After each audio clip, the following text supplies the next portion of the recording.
Welcome back. Top of the hour here on Coffee and Cream in the morning.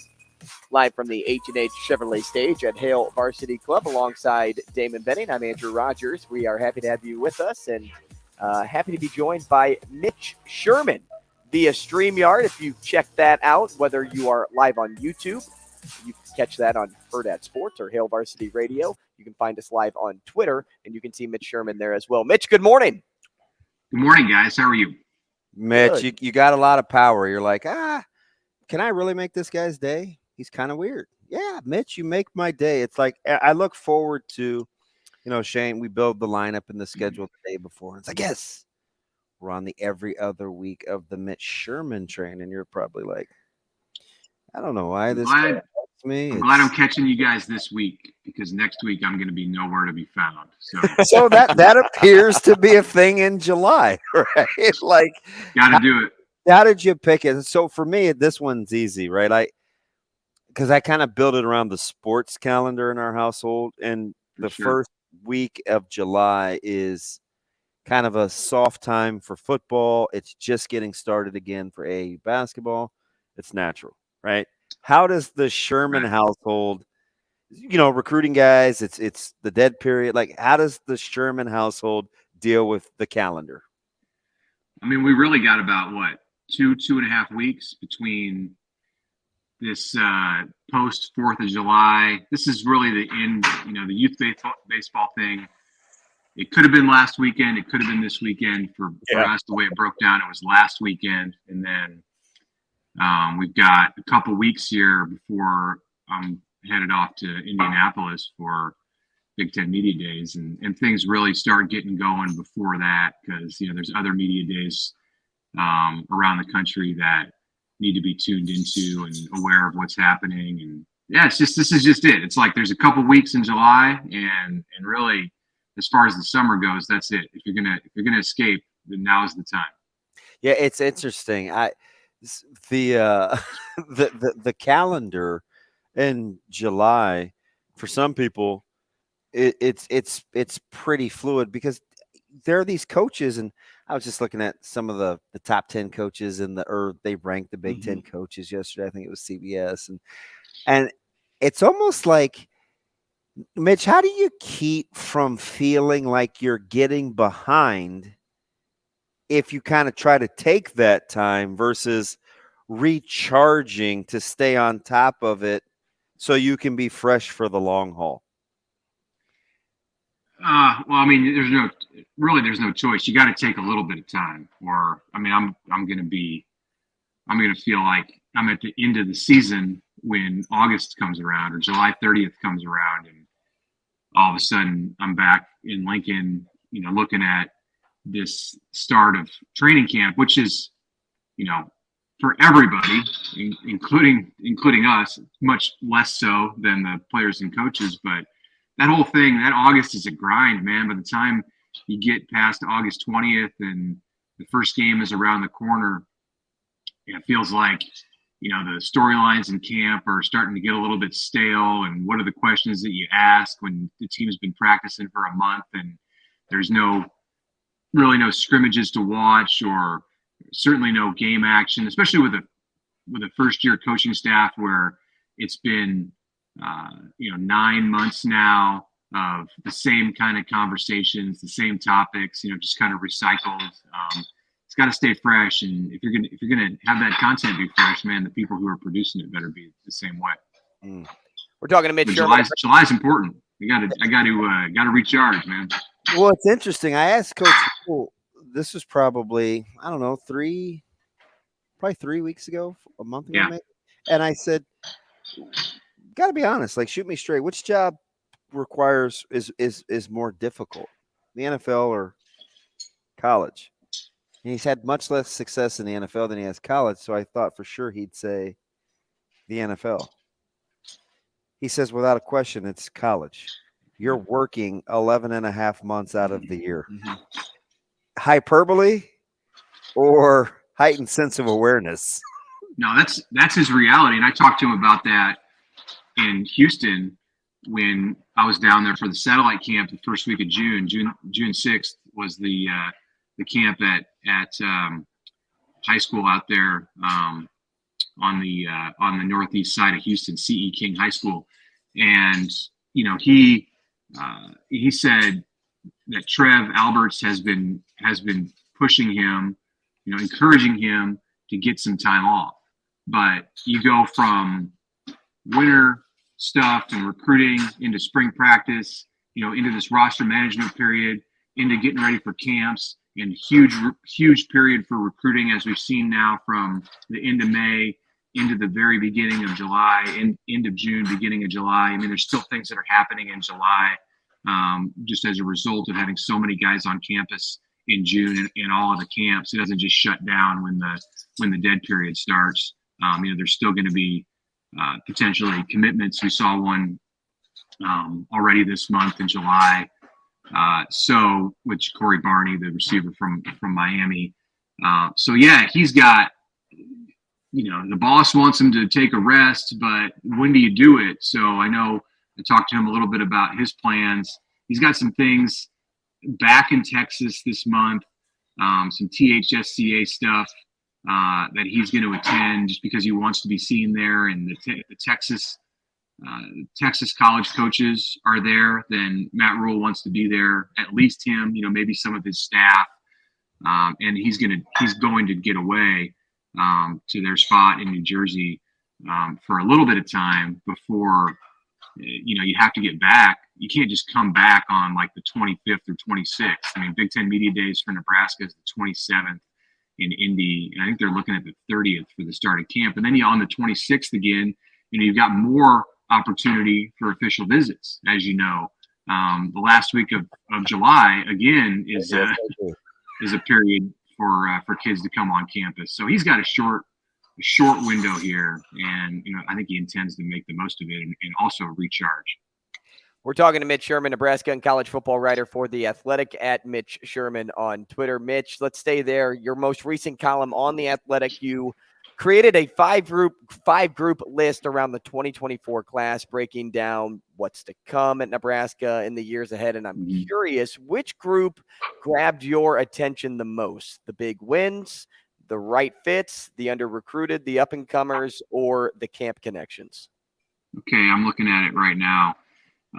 These are kind of arbitrary. I mean, there's several players that you could put in any of these categories. Like some of them were fit 3 or 4, and I moved them around so I had equal numbers or close to equal numbers in all of the categories. So I will say either the big wins speak for themselves, and not everything was traditional there. Like I put Landon Davidson in that category just because Nebraska went head-to-head with Colorado for a guy in his backyard, and I think he's under the radar also, and he would fit in that category. But the guys to me, okay, I'm just going to go with the right fits. I'm looking at that, and there's a ton of intrigue for me in that category because these are players, some of them, who I think should be getting more attention than what they did. Like Carlon Jones should be getting more attention than he did as a recruit. And he was offered by TCU, which was playing for the national championship last season, and Oklahoma State and several others. But,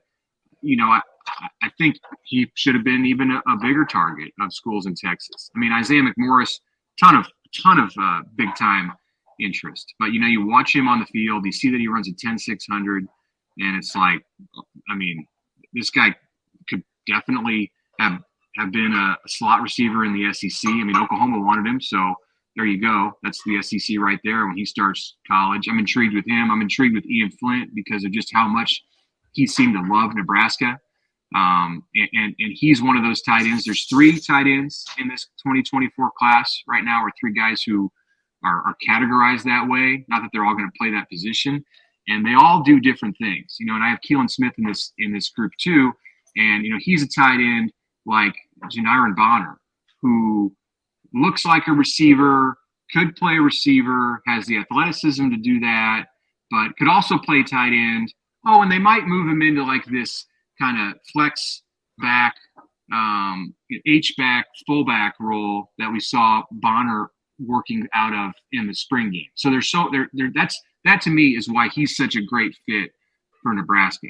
And to get back to Flint, like he's a good fit because of all the intangibles that he appears to bring, and that he's one of those traditional tight ends who can line up and really help you in a traditional run game. So that category is just full of guys who I think really fit what Nebraska wants to do well. Like in the case of Jones, the defensive lineman, he's going to fit well with what Terrence Knighton wants to do up front with that defensive line that he's going to build. And McMorris obviously fits well as a versatile piece who can play a number of spots, all the receiver positions, and I think can really be a playmaker for Nebraska, no matter where he lines up. But if it's in the slot, which seems to fit him from the size standpoint, he's going to get the ball in so many different ways in that Rhule Satterfield offense. Oh, that's going to be interesting. This is just like real live radio at its finest, because I think about, like you say, McMorris, obviously a guy that we've defended for years, right? More than just at the high school level. So I pit it against what historically I think I've seen versus what maybe the extrapolation is. And I say it like this, and I'll use McMorris as an example, because you brought up Ian Flint too. And I look at his body type, and it's interesting because it's not kind of like the others, right? It doesn't quite look like Ingerson. It doesn't quite look like Burt. It certainly doesn't look like Carter. It's not a Borkature. Like, how much, Mitch, are we going to have to get away from our traditional thinking of this guy is this, he counts towards these numbers versus this is going to be a staff that's going to recruit guys and put them where they can best help the team, and you just kind of have to wait and see. Yeah. And listen, I only asked that, Mitch, because remember when Bo got in trouble? I think it was he would take these guys like Afalava and Thomas Brown, and we couldn't really figure out where they were going to play. We just had to trust that he was going to develop them. Coach Rhule has the benefit of the doubt because he's been a notorious developer. Do we just need to relax on the outside? Yeah. Hey, 14 of the 23 so far are right now coming out of high school. Defensive backs, wide receivers, or tight ends. Way over half of the class. And that's because those are the players, I think, who have the most versatility, the most ability to shift and shape to what this staff wants them to do. And I look at it, and as I was breaking this down, I thought, okay, what's left out there? And I was going to have a category of what Nebraska still needs in this class. And, I'll probably just talk about that another time, write another story on that. This one was long. Yeah. Good. I'm just going to bag that. I'll come back to it. Well, this one was long enough as it was, just guys who were in this class. But as I thought about that, I thought, okay, well, there's only one linebacker, one traditional linebacker, one guy who plays linebacker right now, and Willis McGahee the fourth. But hey, Braylon Prude could be a linebacker. And there are others in this class when you look at those DBs. Maybe Rex a couple of those DBs that are going to move. Yeah, Callan Barda. Maybe he's a linebacker. I don't know. There's any number of those players who can move up a level or down a level in the defense and fill a spot. You already saw Nebraska do that in these first few months with John Bullock. And I wrote about John and Alex Bullock last week and just everything that they've experienced right now. And I think those two guys represent, maybe on an individual level, just their story in the 7 months that Matt Rhule has been here. It's as indicative of as anything, their individual story of the work that he's done. And I'm talking about Bullock is no longer a walk-on, but two former walk-ons, one current walk-on and one former walk-on, one who was awarded a scholarship just a couple of months ago, being the poster boys for what this staff can do. And there's going to be a lot of that also with these recruits. So it's not like they only have one linebacker, so they better go out and find another linebacker or two in the spots that are left in this recruiting class. No, because you don't know where those guys are going to play. I mean, there's a few, yes, like Camden Cook. I know where he's going to play. Daniel Kalen, I know where he's going to play. But even the linemen, potentially some of them, not all, but some could maybe move back and forth. And where Ashton Murphy, I mean, He was looked at as an offensive lineman, plays offensive line and defensive line at Elkhorn South. It looks like maybe he'll be a defensive lineman at Nebraska. It doesn't have to be that way. So it's not just those it's not just the wide receivers, tight ends, and defensive backs who have versatility and can play a different position than what they're listed at when they get to Lincoln. It's some of the linemen. It's players all, even as they start to recruit more linebackers, there's guys who could fit into that jack role, which is kind of like a linebacker who's a semi-defensive lineman. So all over the field, I think these guys, they look for the players to put into their recruiting classes who have that kind of versatility and can fill multiple roles, and they can decide where they fit after they get them on campus and start working. I go back to something that Tony White said to me multiple times, and even on day one, as he was missing a flight from California, so he just dropped into Omaha, Mitch. He said 3 things that you got to be able to do in his defense. Non-negotiables. You have to be able to tackle. You have to be willing to be physical, and you have to have football IQ. He didn't talk about anything else. So when I look, and I'm not trying to give false hope, but I was in a stretch where Ernie Beeler came from third level to second level. Lorenzo Brinkley, third level to second level. Troy Dumas, safety to linebacker. Jamel Williams, safety to linebacker. Jay Foreman, offense to defense. I've seen Ed Stewart. Ed Stewart was a safety. He won the Butkus at linebacker. So all I can think about in my head is, oh my goodness, if we can get back on this train where we can forecast and develop moving up a level, that's where the game is played in 2023, even more than 95, right? There weren't a ton of FSUs and Floridas and Miamis was spread. Everybody is now. But if they can somehow get in the development game where they know what they want the end game to look like, I don't think we can pay much attention to who they're taking at what position at all. It is funny how history is repeating itself in that way, and that's how Nebraska got fast defensively, was by taking safeties and turning them into linebackers, and taking outside linebackers and turning them into defensive ends. And you have the same players and the same kind of talent and personnel on the team. Wiegert was a tight end at one point.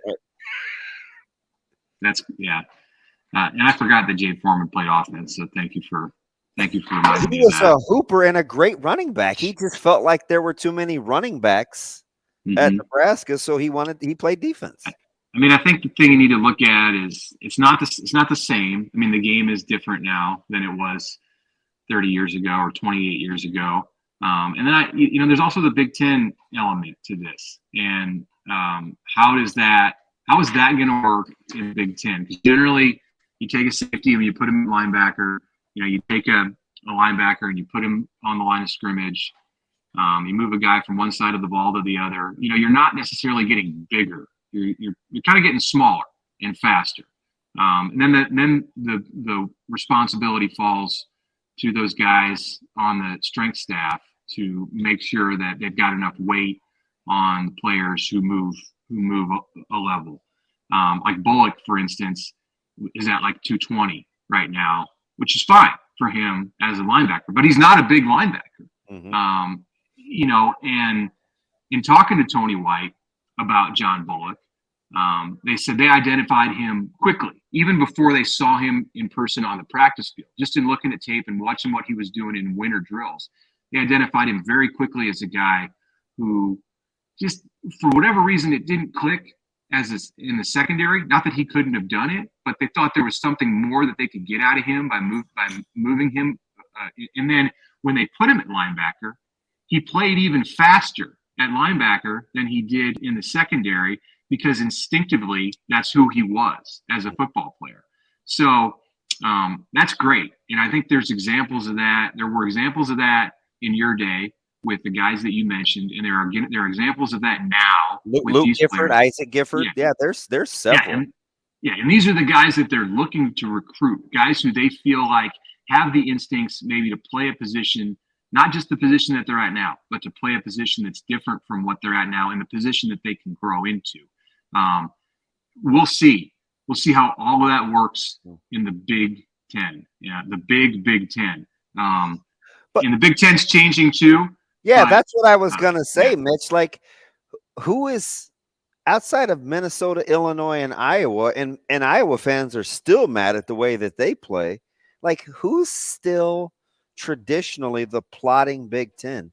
Even Michigan, for as physical as they are, can get in 2x2s and 3x1s and spread. They can also, of course, they can also pound. And that's why they've been in the college football playoff the last couple of years, because they can have the best offensive line in the country, and they can make your safety, who turned into a linebacker, they can make him a pretty big mismatch when their agile offensive lineman gets out on that guy and just takes him out of the play. So yeah, you're going to have problems dealing with that no matter who you are defensively when you go against Michigan in that offensive line and the kind of things that they're building there.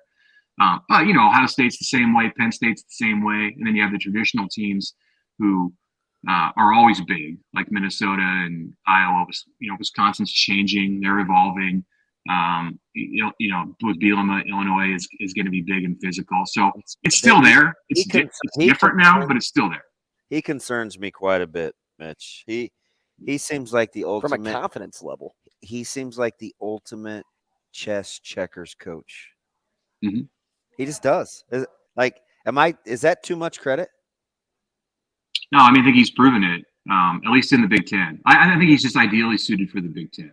It's not just because you have that ability to play matchups and think on a second and third level in this league. It fits his football personality. I think everything that he's asked to do at Illinois is kind of just like the next step in evolving from what he did at Wisconsin. And that doesn't mean that you can take that to the SEC and just say, all right, now we're going to play the same game and match up. And I think that's why he didn't have the same kind of success at Arkansas. But we'll see. Going to the SEC is one thing, and then it's another. If you're Bielema, okay, the Big Ten's changing. You have UCLA and USC coming in. What are they going to add? When we've seen conferences expand before, it's the schools that are coming in that have to adjust to the level of play in the conference, not necessarily the schools that are existing in the conference that have to adjust to the schools that are coming in. And I'm going to be real interested to see how that works with especially USC, because they play a distinct, specific style of football with great athletes. And is the Big Ten going to have to adjust to them, or are they going to have to adjust to the Big Ten? Probably some of both. But Bielema is a guy who here's Mitch Frost during his segment. Yeah, right. Bielema is a guy who he's at home. He's very comfortable within these battles in this league. Mitch, we appreciate your time this morning. Amazing. Thanks so much. We'll talk again in a couple of weeks. All right. Good to talk to you guys. Thanks Mitch. Somebody else that intrigues me too in the Big Ten is one of Bielema's own and now counterpart, Ryan Walters. Oh yeah, the way they've jumped up in the 24 recruiting class, his first year as a it's head volume, coach. but I get it. Take a look at those CBS rankings. He was last because he was a newbie. Yeah, and I wouldn't be sleeping on this guy. Interesting. We'll take a break.